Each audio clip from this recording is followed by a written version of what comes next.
Sur les barrages de Vendée, les vannes sont ouvertes. À Moulins-Papon comme à Mervan, ces barrages ont pour mission première de constituer une retenue d'eau potable pour l'été, mais à l'approche de l'hiver, ils permettent aussi de réguler les flux dans les cours d'eau en faisant tampon lors d'une brutale arrivée d'eau. On entend parfois, oui, il y a eu une crue, ça, on n'a pas été complètement protégé. Les barrages ne sont pas dimensionnés pour ça. On ne peut pas protéger contre toutes les crues. Et avoir des crues à un moment, c'est normal. On n'a pas des barrages anti-crues, ça c'est pas du tout le cas.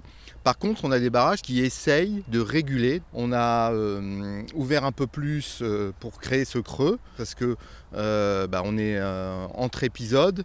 On laisse passer un peu plus un moment pour prévoir l'épisode suivant et réguler au maximum. Pour réussir cette régulation, un comité se met en alerte avant l'arrivée des premières pluies. Vendéo, les services de la préfecture et les collectivités se basent sur des cotes et des prévisions.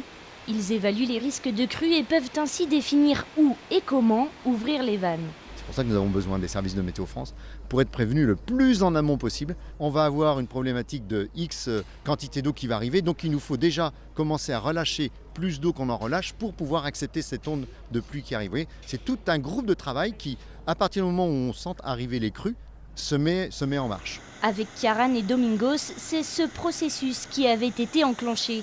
Pas d'inondation majeure donc malgré les pluies brutales, mais cela est aussi dû à la période.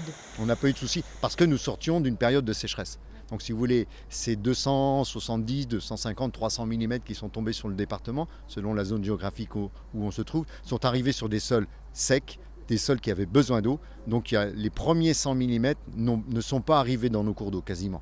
Ce sont les 100 derniers, les 150 derniers qui là sont arrivés brutalement. Donc on a pu gérer parce que ces 250 mm arrivaient sur une période de sécheresse préalable. Si vous avez le même phénomène en février où les sols sont déjà gorgés d'eau, c'est un peu plus problématique. Si quelques cours d'eau débordent, les risques d'inondation sont maîtrisés, au moins jusqu'aux prochaines fortes pluies.